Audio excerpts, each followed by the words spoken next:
জনৈক আইনজীবী আমাকে একটি নোটিশ পাঠিয়েছেন। তিনি বলেছেন 48 ঘন্টার মধ্যে যদি তার ক্লায়েন্টকে আমার বক্তব্য দ্বারা নাকি মিসলিড হয়েছে এই মর্মে বক্তব্য প্রত্যাহার, ক্লারিফিকেশন বা তার নোটিশের উত্তর না দিলে আমার বিরুদ্ধে আইনত ব্যবস্থা নেবে। আমি বলি 48 ঘন্টা কেন, 800 ঘন্টা কেন, আর 8 মিনিট কেন, আমি তার নোটিশের কোনো প্রতি উত্তর দেব না। আমার বক্তব্য যদি আইন বহির্ভূত হয়, আমার বক্তব্য যদি সংবিধান বহির্ভূত হয়, সিধে চলে যাক সে কোর্টে, আইনের মাধ্যমে তার সাথে আমার বোঝাপড়া হবে। আমাকে নোটিশ পাঠিয়ে কি ধমকানো চমকানো হচ্ছে? এই ধরনের অনেক নোটিশ আমি খেয়েছি। আমার নামে অনেক মারাত্মক অভিযোগের মামলা নিয়ে আমি মাথায় করে চলছি, মিথ্যা অভিযোগ নিয়ে। উনি আমি ভয় পাই না। কেউ যদি মনে করেন নওশাদ সিদ্দিকীকে এই নোটিশ পাঠিয়ে ধমকাবো চমকাবো বসিয়ে দেব, আমি তাতে আমি ভয় পাবো না, আমি চমকেও যাব না। কারণ আমার অনেক দেখা হয়ে গেছে এইগুলো। কারণ আমি বলে যাই, আর কাকতলীয় ভাবে বলছি না, এটা বাস্তবিক হয়েছে।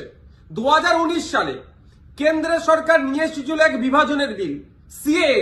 যখন আমার বড় ভাইজান পিরজাদা আব্বাস সিদ্দিকীর নেতৃত্বে সারা বাংলায় যখন বিজেপির বিরুদ্ধে আন্দোলন আমরা সংগঠিত করেছিলাম, ওই সময় গভীর রাত্রে আমাদের বাড়িতে পুলিশের দ্বারা হামলা চালানো হয়েছিল। সেই রাত্রে আমি সুপ্রিম কোর্টে এসেছিলাম, তারপরের দিনে মামলা করব বিজেপির বিরুদ্ধে, কেন্দ্র সরকারের বিরুদ্ধে। আর এখন আমরা যখন এই ওয়াকফ সংশোধনের বিরুদ্ধে মাঠে ময়দানে গণতান্ত্রিক প্রক্রিয়ায় লড়াইয়ের বার্তা দিচ্ছি এবং আইনি লড়াই করবে বলে তার প্রস্তুতি নিচ্ছি, আমাদের বাড়িতে নোটিশ চলে আসলো। নোটিশ আসুক, 100 বার নোটিশ আসুক, এতে আমি ভয় পাই না। কিন্তু এটুকু আমি বাংলার মানুষকে জানিয়ে রাখতে চাই যে যারা প্রতিনিয়ত মুসলিমদের বিরুদ্ধে কথা বলছে, মাদ্রাসা নিয়ে কথা বলছে, মসজিদ নিয়ে কথা বলছে, কোরআন শরীফ নিয়ে কথা বলছে, তাদের বিরুদ্ধে নোটিশ যাচ্ছে না কেন, তাদের বিরুদ্ধে আইনত ব্যবস্থা গ্রহণ করছে না কেন? এরা তৃণমূলের মুসলিম বিধায়কদেরকে বিধানসভা থেকে চাংতলা করে রাস্তায় ফেলে দেবো বললেও তাদের বিরুদ্ধে আইনত ব্যবস্থা গ্রহণ করছে না, নোটিশ পাঠাচ্ছে না। আর নওশাদ সিদ্দিকীর কাছে নোটিশ পাঠিয়ে দিচ্ছে। ঠিক আছে, আইনি লড়াই আমি লড়ে নেব।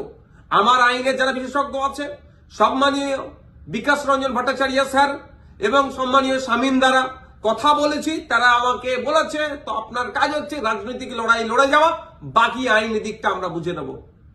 সুতরাং আইনি লড়াই কোর্টে আমিও বুঝে নেব। কিন্তু আমার প্রশ্ন, যারা প্রতিনিয়ত মুসলিম সম্প্রদায়কে, মাদ্রাসা মসজিদকে আক্রমণ করছে, বিষ উগলাচ্ছে, তাদের বক্তব্য দেয় হিন্দু মুসলমানের মধ্যে যে সম্প্রীতি, যে ঐক্য